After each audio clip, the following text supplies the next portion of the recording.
各位好，歡迎收睇今集新聞7段 Newsroom。BNO 簽證咧喺2021年嘅1月底實施啦，咁就已經係5年噶啦。咁意味住咧喺5+1呢個界線咧係已經滿足咗或者 kick off 咗啊，以及就係開展咗呢個申請永久居留嘅程序。咁而喺獲批 ILR 之後咧，就係進入申請成為英國公民之路啦。咁而根據內政部嘅數據咧，而家已經有超過23萬人係成功獲批呢個簽證，亦都有17萬人呢係已經嚟到英國展開佢哋嘅新生活㗎啦。咁而今年2026啦，就係 BNO 申請 ILR 嘅高峰期啊，大約會有92000人呢係可以到期申請㗎啦。咁啊，最新嘅 update 咧就係內政部喺3月5號就公布咗去修改移民規則。當中咧就提到 ILR 嘅英語要求由 B1 提升到 B2 嘅，咁而適用於就係2027年嘅3月26號或之後嘅申請人。咁但係就冇話直接影響到 BNO 簽證嘅。咁至於我哋根據 Hong Kong Watch 嘅最新表示咧，就話睇落appears to 所有嘅 BNO 咧都係會有豁免嘅，但係我哋都有待官方嘅澄清。咁至於去到舊年11月，政府啦就提及呢個白皮書啦，當中就提及永久居留申請人呢要至少3年達到12570磅嘅年薪要求。咁呢部分呢喺2月中已經係諮詢完畢㗎啦，而家政府就 review 緊，未有正式公布嘅。咁但係嗱，工黨政府就搬龍門啦，咁啊移民英國嘅香港人當然係失望啦，坐立不安啦，甚至乎有啲生氣啦、嬲啦、擔心前景啦。咁啊去到呢一刻咧，其實大家都仲未能夠完全釋除疑慮。咁但係咧喺呢段時間，其實我哋陸續都收到成功透過 BNO 簽證申請 ILR 而獲批嘅個案。咁上一次咧，我哋就有主張寧濫莫缺嘅 Matthew 就同大家講佢嘅一家申請 ILR 嘅情況啦。咁而今日咧，我哋都好高興請到透過 BNO 簽證申請 ILR 而成功獲批嘅 case 咧，係上嚟新聞室同大家分享嘅。我哋歡迎 Annie。Hello， 你好 Chris。Hi Annie。嗱，先問一個就係成功獲批 ILR 係咪已經即係真係放低呢個心頭大石咧？第一嚿咯。因為我哋BNO 係5+1啊嘛，咁而家我暫時就可以永居啦，呢個第一嚿石頭。咁嚟緊1年之後要入籍啦，呢個第二嚿石頭啦。咁即係仲有一段路咯。呢個路段你覺得其實嗰個即係變化大唔大，或者擔唔擔心工黨政府真係有啲嘢又要轉一轉咁樣咧？梗係擔心啦，即係我一路 keep 住都睇住你哋噶啦。咁而家佢喐完呢一個永居，我都驚佢而家會搞嗰個入籍啊。咁長遠都有變數嘅，係真係好令人擔心嘅。特別係我哋知道即係啱啱移民規則嘅修改，雖然就冇直接影響啦，咁但係都即係呢方面我都會繼續留意，特別就係又有咩年薪嘅要求嗰啲咧，暫時未講到。不過我哋今日嘅重點就唔係喺呢啲地方度。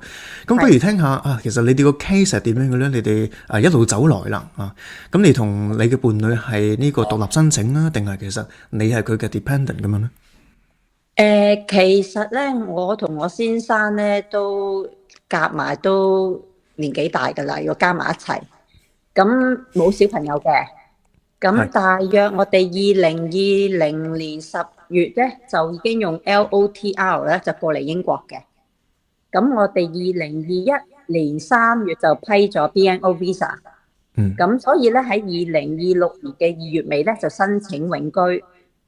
咁因為我哋兩個咧都有 BNO passport 嘅，所以咧就獨立申請，但係都有顯示係夫妻關係嘅。我哋都知道你係有揾到即係中間人或者叫做 agent 係協助處理呢個申請，點解會有呢個決定咧？嗰陣時我哋申請 visa 啦，當時都講過啦，我哋係自己搞嘅。咁但係經過5年，即係好謹慎咁生活啦，即係唔想話臨門就功虧一簣啦。今次申請咧，相對比較真係好緊要，同埋我哋會覺得比較複雜，因為要交成5年所有嘅嘢喎。咁我哋就想盡量減少個風險啦，希望真係一擊即中，成功可以過關。加上咧我哋平時都真係忙啦，咁資訊又唔係真係太多，或者係可能好亂啊。咁所以我哋就唔想再花時間去研究啦，不如揾個專業人士幫我哋今次即係呢個永居咯，因為永居好緊要噶嘛。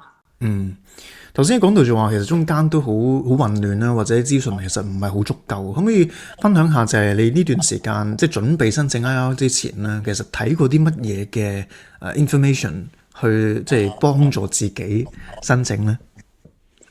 都係 YouTube 啦，咁都睇唔同 YouTube 噶啦，或者 Facebook 啦，咁但係即係唔係太多咯，或者係同我頭先講咯，即係有啲人就講呢樣，有啲人就講嗰樣咁真係自己又驚喎，咁所以唔好啦，即係呢啲嘢就專業人士就會引導我去處理會更好咯。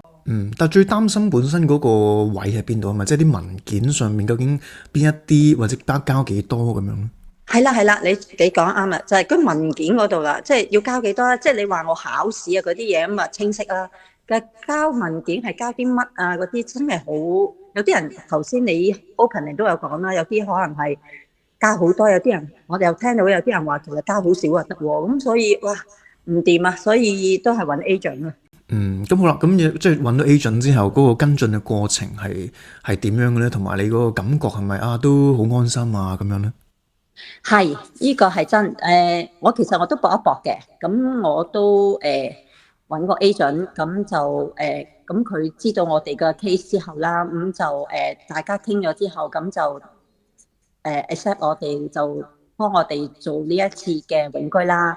咁佢就跟住就好有系統咁就俾咗個 list 我哋，就話你哋就跟住個 list 整好啲文件俾我哋啦咁樣。咁佢都幾預足啲時間俾我哋去處理嘅。咁然之後我哋就佢要乜嘢，我哋要乜嘢，咁跟住佢個清單嚟到去執咯，執藥咁執咯。咁俾晒佢之後啦，咁佢又再過目啦，有啲乜嘢要多少少或者係清晰少少，咁佢又問我哋咁樣咯，所以即係好安心咯嗰個過程。文件嗰度我哋晏少少再傾下。咁但係我想問一問就係你即係 agent 去接收你個 case 嘅時候咧，係咪會都有 screen 過你哋嗰係咪簡單，或者係咪有可能或者成功率大唔大咁樣？有冇呢啲程序嘅咧？簡單嚟講就佢冇真係 screen 我哋，即係唔係可以有成功個機會率係高嘅先 accept 我哋咯。咁係即係真係知道咗我哋嘅情況之後，佢我哋 accept 咗啦，我哋俾咗錢啦，然之後就同我哋傾偈，即係開始了解下我哋需要啲咩文件啊，佢哋係點幫我哋啊，即係傾呢啲咯，完全冇話真係我哋個 percentage 係咪高咁佢先收，唔係呢種咯。好啊。咁頭先講到即係要俾錢啦，咁可唔可以即係分享下究竟嗰個收費大約係點樣嘅咧？揾呢啲 agent 大約一個人係12,000蚊港紙到啦。即係千零磅。係啦。咁其實都真係唔係一個平嘅收費嚟嘅喎。唔係平㗎。所以當時唔包㗎。唔包成功申請嘅。係啊。所以頭先我咪講咯，就話佢唔係 screen 咗我哋係咪真係成功先接收咯。咁好啦，咁頭先講到就話 agent 幫嘅一個比較大嘅 benefit 就係呢一個交文件啊咁樣咯。咁頭先講就係因為申請 IR 咧要去交足5年你喺英國居住嘅證明啦，其實又可以交嘅類別都幾多嘅。咁有上次我哋嘅 case 係零濫莫缺啊，即係交好多，包括就係佢嘅生活照啊都有咁樣嘅啊，盡量交多啲啊，希望即係清晰啲咁樣。咁有啲即係人我哋都睇過啲分享就重揀都得噶啦，甚至乎都幾少嘢都獲批喎咁。咁 agent 其實有冇 advice 或者啲咩特別嘅建議俾你哋去即係喺文件上面處理咧？佢咧就俾咗個清單我哋嘅。係。咁而另外咧，佢就講咧，我哋要提供5年嘅一啲 address proof。每年有2份嘅文件喺每個人啊。咁我哋咧就交咗銀行嘅 statement、水費同埋 council tax。咁另外就係一啲學歷啦、Life in the UK 啦，要 scan 晒所有 BNO、特需護照、香港 ID 卡，有一紮咯。即係冇話啲咩好橋撩嘅嘢要交咁樣嘅。冇，全部都係生活嘢嚟嘅。我哋有工作㗎。我係有交2021至到2025嘅 tax return，咁亦都有交 P60，亦都有交過去6個月嘅糧單。就係咁啦。好啊，的確係非常直接啊啲文件嚇。咁我哋咧亦都即刻揾到Annie 嘅先生 Dave 咧，就過嚟再分享下。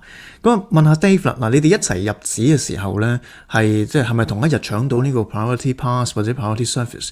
咁而最後係咪亦都可以同一日獲批咧？我哋搶到呢個 Priority Pass 咧，跟住就並不是同一日獲批嘅。咁太太就喺呢個第二日就星期日已經收到通知啦。係啊，好快手，我都好覺得好驚訝，因為星期日唔係工作日嚟噶嘛，竟然都會收到呢個獲批嘅通知。咁但係我就一路日日等睇住個 email 都收唔到，咁啊終於去到呢，佢承諾嘅最後一日先至收到，咁所以就當時都比較忐忑嘅。都應該幾緊張喎，因為其實 Annie 都已經好快手有呢個結果，但係自己一直等都未有咁樣。嗰陣時有冇啲乜嘢即係諗住要問一問內政部啦咁樣，有冇呢啲咁樣嘅即係諗法咧？咁最主要都係同翻個 agent 傾一傾個情形啦。咁佢哋都話等到最後一日，如果都未有消息嘅時候咧，就之後嗰日就會正式 launch 一個 official complaint 咁樣啦。即係希望即係點樣跟進法啦。咁好彩唔使行到呢一步啦，我哋。咁如果即係頭先講住話，如果真係冇辦法喺5日裏邊，因為你快整啊嘛，冇辦法喺5日裏邊俾到結果你咧，嗰個 complaint 其實會點樣嘅咧？咁就冇詳細跟進啦，但係即係佢哋會，我諗有經驗去處理咯。咁喺約指模嘅時候，有冇啲乜嘢大家要關注啊？咁樣其實都係好簡單嘅。咁我諗都係帶定佢嗰個文件有個QR code 啦，咁去到 scan，即係話俾你聽有個咁嘅 appointment 咁樣嘅啫。咁你約嘅時候都順利？帶咗 passport 咯，都好順利嘅嚇。大約我諗1個鐘頭到啦，已經可以搞掂。好啦，咁我回顧成個 ILR 申請過程啦。雖然有 agent 去中間幫你俾啲指引大家咁樣。咁你覺得邊一部分其實比較即係 tricky 一啲比較翹口一啲咁樣嘅咧？我諗對我哋嚟講咧，最比較 tricky 就係要揾翻齊晒咁多文件啦，因為5年嚟好多嘅資料唔係咁容易一次過收集到嘅，所以就要慢慢抄咯，即係嘥啲時間。咁另外一個 tricky 位咧，就係喺排到快證要俾錢嗰下咧，咁就佢要你 authorize 嘅用個bank app 去俾個 notification 你 approve 啦。咁但係我哋當時咧就幾次 approve 咧，佢都話 fail 喎。咁啊都如果一路做唔到個 payment 咧，咁啊搶到快證都唔成功噶啦。所以後尾張就話你試下 quit 咗出去再入翻去啦。咁當時我哋真係要 quit 晒個 app， 跟住再重新入過，咁先至再authorize 到咯。咁都有少少嚇親啦個。你意思 quit 咗個 app， 佢意思係成個申請再嚟過，定係淨係 quit 咗個 bank 個 app 啫？bank 個 app 喎。係啦。係，咁都冇咁擔心啊，淨係 quit 咗個 bank app。但係你連續幾次個 payment 係 fail 都嚇係，咁所以都即係可能唔知點解技術問題會有機會導致一啲混亂發生啦。咁但係有冇出錯嘅機會嘅咧？其實咁我 so far 同佢哋一路接觸嘅時候咧，佢哋都會反覆咁樣 send 翻啲文件俾我哋 check 嘅。即係譬如我哋 send 咗俾啲嘢，佢點樣填法啊？會準備 upload 啲乜嘢咧？我哋一路都有互相跟進嘅，咁所以都經過 double check 之後應該都 OK 嘅。咁最主要係有少少驚就係嗰個約 Visa Centre 嗰段時間咧，個網站應該係down 咗嘅。就我哋當日 suppose 即刻可以開 account upload 文件同約時間咧都做唔到，咁就好彩就因為 agent 一路跟進住啦，咁佢一 ready 翻就通知我哋，咁就可以再進行，都等咗成一日就差唔多，因為個時間唔係好同啦，我哋瞓咗覺佢 ready 嘅時候，咁所以夾埋咗一日啦。咁啊，似乎即聽 Dave 同埋 Annie 嘅呢個個案咧，都相對直接啲啦。再加上 agent 嘅一啲建議咧，令到成個程序都比較或者流程都比較順暢。咁亦都即係冇咩複雜嘅嘢發生咗，亦都好彩喺呢個即係快證，然後within 嗰個5日承諾咧，5天承諾咧就最後成功獲批。咁最後一條輕鬆嘅問題啦，就係而家兩位都已經成功拎到永久居留啦 ILR， 係咪已經 mark 定 agent 去幫你哋去處理呢個入籍嘅申請咧？輕鬆嘅問題我可以答嘅。係。咁就會揾個 agent， 同一個 agent 就幫我哋搞嗰個入籍。因為我哋今次個 agent 真係幫到我哋咯，即係頭先阿 Dave 講嗰啲，我哋遇到一啲小問題，可能你哋而家聽係小問題，但係當時喺我哋嗰個當時嗰個感受咧係好緊張咧。咁好彩真係有個專業嘅人咧，即係每個 step 話俾我哋聽咧，咁我哋就喺恐懼之中都有個人解答到我哋，我哋會安心好多咯。所以入籍咧，因為今次入籍係冇快證啊，係一定要等6個月啊。咁同埋交嘅文件又係差唔多，咁所以就我哋覺得有個 agent 跟會好啲咯。即係今次都係唔好自己嚟啦，都會擔心有啲咩小亂子出咗咁樣。係啦。好啊，咁我哋好開心今日即係聽到 Annie 同埋 Dave 嘅呢個個案，順暢個案。不過順暢咧，佢哋就揾咗一個 agent 每人啊係1200磅嘅收費。咁當然呢個就係大家自己衡量啦。咁我哋再次恭喜 Annie 同埋 Dave 咧係能夠成功申請到 ILR。我哋今日好多謝你哋上嚟分享。係多謝你哋啊，真。今日我哋嘅特別新聞室去到呢度，拜拜。